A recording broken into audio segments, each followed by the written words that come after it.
Welcome back to Autism Live. We're so excited because joining us live in the studio, we have a young man who's very inspirational. Cameron Day is here with us, and I've been having a really wonderful time visiting with Cameron. Cameron is a performer. Yes. He's a triple threat. This is what I'm finding out.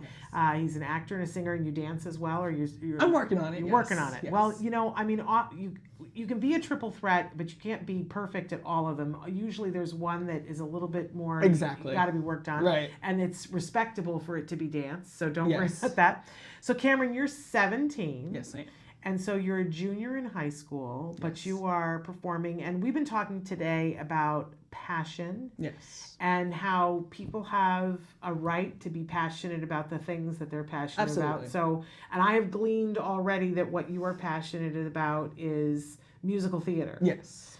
Which is a very exciting thing. Now, you know, it's a footnote here because the show is called Autism Live. Mhm. And so we need to tell people, but not belabor it, that Right. you have a diagnosis Yes, on I the am. autism spectrum. Yes.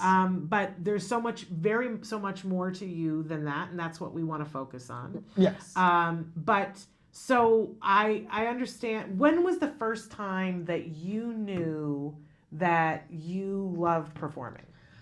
Well, the first time I discovered that I love performing was at a very young age. I used to actually sing myself to sleep. Really? when I was like 2 months old. Yes. And Now, was it you were 2 months old, so it was a tune of your own making then? Well, I wasn't like 2 months old, but I must have. I was. You were young. I was pretty young. Yes. Okay. And then did your mom say that when you just sang a lot when you were a little kid? Yes. Well, that's amazing. Mm-hmm. And were there specific things that you liked to sing, or would you make up your own songs? What? Mostly, I would sing a lot of Broadway show tunes because I've always been a Disney fan and I watch all of the Disney films and.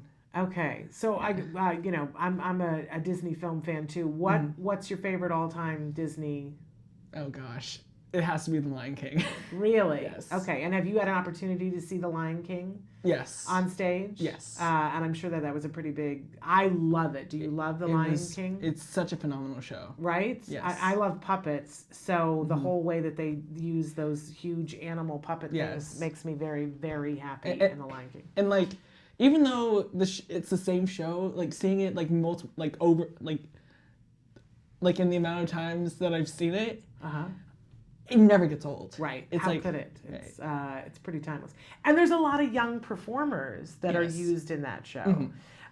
So that's probably a very exciting thing too.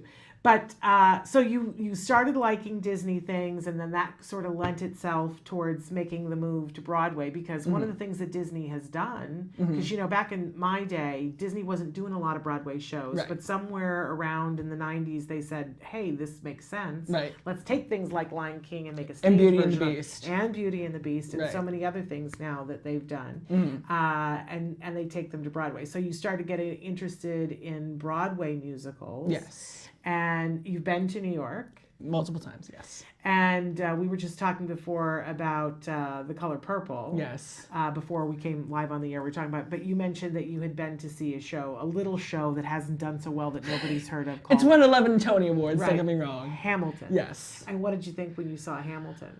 Oh, that show. Yeah.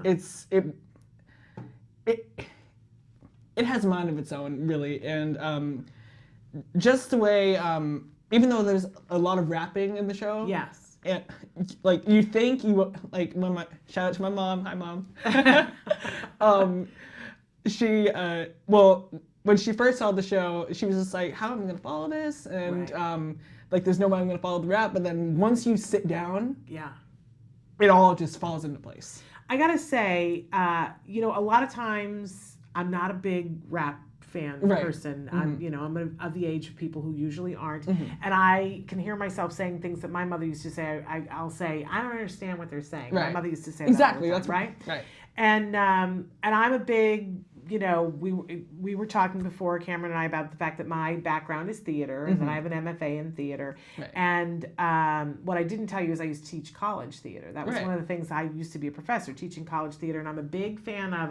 When I go to the theater, I need to be able to see, Right. and I need to be able to hear. Right. And a lot of times now, with all the microphones and everything, actors get lazy and they don't Yes. articulate, and you can't understand what they're saying. And sometimes during like the big songs, like you're expecting so much, but then sometimes they Well, exactly. And I've gotten to see a lot of Broadway theater and a lot of professional theater, and I was afraid when I heard that they were going to rap Hamilton, and it's going to be about history, Right. everybody would be lost.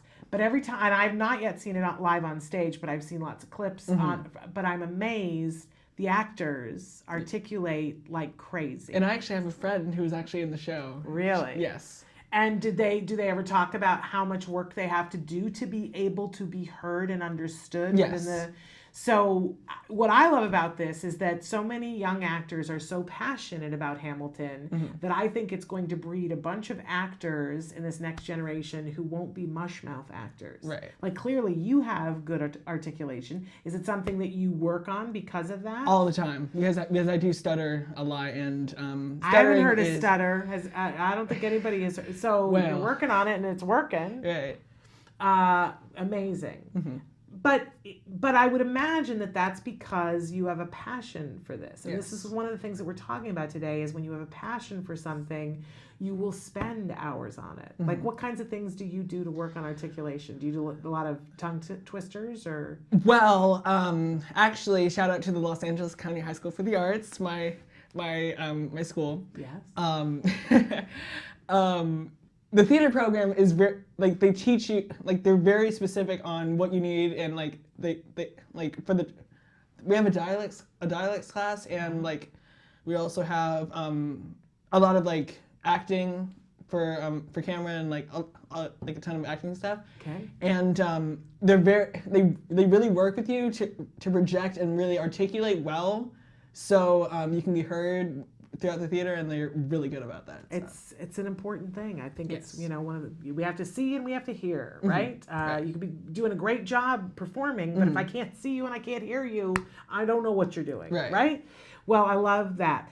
And you're a great singer. Yes. And we're not going to make you sing here on the show, but you had said that you'd be willing to do a monologue. Yes. From an August Wilson play. Yes. So which August Wilson play are we hearing from today? I'm doing the Corey monologue from Fences. It's the funeral scene. I know the funeral scene. It's not a really good topic, but that's okay. So all right. So are you in the mood to do that now? Yeah, sure. All right. So you take your time. This is Cameron Day doing Corey from Fences. Thank you. The whole time I was growing up, living in his house, Papa was like a shadow that followed you everywhere. It weighed on you and sunk into your flesh. It would wrap around you and lay there until you couldn't tell which one was you anymore. That shadow digging into your flesh, trying to crawl in, trying to live through you. Everywhere I looked, Troy Maxon was staring right back at me, hiding under the bed, in the closet. I'm just saying, I've got to find a way to get rid of that shadow, Mama. Don't tell me that, Mama. But I don't want to be Troy Maxon, Mama. I want to be me. Yeah, so that's it. Wonderful. Wonderful. I promised you guys we're going all cultural today. Yes. Fabulous.